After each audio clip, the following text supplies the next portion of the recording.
Hello every one, it's me Anu from clues world. എല്ലാവർക്കും സുഖമാണല്ലേ? എനിക്ക് സുഖമാണ് കേട്ടോ. ഇന്ന് പെസഹാവ്യാഴമാണ്, അതായത് യേശുവിൻ്റെ അവസാന അത്താഴവും സ്നേഹവും ഓർക്കുന്ന ദിവസമാണ് ഇന്ന്. ഞങ്ങൾ കുടുംബക്കാരെല്ലാം ഒന്നിച്ചു ചേർന്നാണ് പൊതുവെ പെസഹ ആചരിക്കുന്നത്.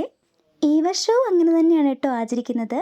അങ്ങനെ ആദ്യം തറവാട്ടിലാണ് അപ്പം മുറിക്കുന്നത്, അതിനുശേഷം മറ്റു കുടുംബങ്ങളിലേക്കും പോകും. എന്തിന്? അപ്പം മുറിക്കാൻ വേണ്ടി. സാധാരണ കുടുംബത്തിലെ കാർന്നവർ, അതായത് ഏറ്റവും മുതിർന്ന അംഗമാണ് കുടുംബത്തിൻ്റെ അപ്പം മുറിക്കുന്നതും പങ്കിടുന്നതും.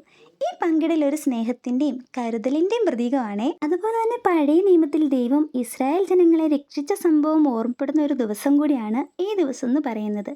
ഈശോയുടെ അപ്പവും വീഞ്ഞുമായിട്ടാണ് ഈ അപ്പം മുറിക്കലിനെയും അതുപോലെ തന്നെ അപ്പം മുറിച്ച് കഴിയുമ്പോൾ നൽകുന്ന പെസഹ പാലിനെയും കണക്കാക്കുന്നത് കേട്ടോ. ഓരോ പ്രാവശ്യവും വരുന്ന ആളുകളുടെ മുഖത്ത് ഭയങ്കരമായ സന്തോഷമുണ്ടല്ലേ, അത് ഞങ്ങളുടെ ഒത്തുചേരലിൻ്റെ സന്തോഷമാണ് കേട്ടോ. എല്ലാവരും ഭയങ്കര സന്തോഷത്തിലായിരുന്നു ഇന്ന്, കാരണം ഇന്ന് പെസഹ ദിനമാണ്, ഈശോയെ ഓർമ്മപ്പെടുത്തുന്ന ദിവസം കൂടിയാണ്. അതിൻ്റെ സന്തോഷവും കുറേ നാൾ കൂടി ചേർന്നതിൻ്റെ സന്തോഷമൊക്കെയാണ് ആ മുഖത്ത് കാണാൻ സാധിക്കുന്നത്.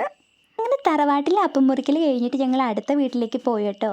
അവിടെയും ചെറിയ പ്രാർത്ഥനയൊക്കെ ഉണ്ടായിരുന്നു. പ്രാർത്ഥന കഴിഞ്ഞതിന് ശേഷമാണ് ഈ അപ്പം മുറിക്കുന്നത്. പ്രാർത്ഥന കഴിഞ്ഞ് അപ്പം മുറിച്ചു. അത് കഴിഞ്ഞിട്ട് തൊട്ടടുത്ത വീട്ടിലേക്കാണ് പോയത്. അങ്ങനെ തൊട്ടടുത്ത 3 വീടുകൾ അടുത്തടുത്താണ്. ഈ 3 വീടുകളും കഴിഞ്ഞിട്ടാണ് തൊട്ടപ്പുറത്തെ നാട്ടിലേക്ക് പോയത്. അങ്ങോട്ടേക്ക് പോയത് ഞങ്ങൾ ഗുഡ്സ് വണ്ടിക്കാണ് കേട്ടോ. ഭയങ്കര രസമാണ് ആ രാത്രിയിൽ ഗുഡ്സ് വണ്ടിയിലെ യാത്ര കേട്ടോ. അവിടെ ചെന്ന് അപ്പമൊക്കെ മുറിച്ച് ഞങ്ങൾ പെസഹ ആചരിച്ചു കേട്ടോ. എനിക്ക് ശരിക്കും പറഞ്ഞാൽ ഈ ഈസ്റ്റർ ആഘോഷത്തെക്കാളും ഒത്തിരി സന്തോഷം തോന്നുന്നത് പെസഹ ദിനത്തിലാണേ.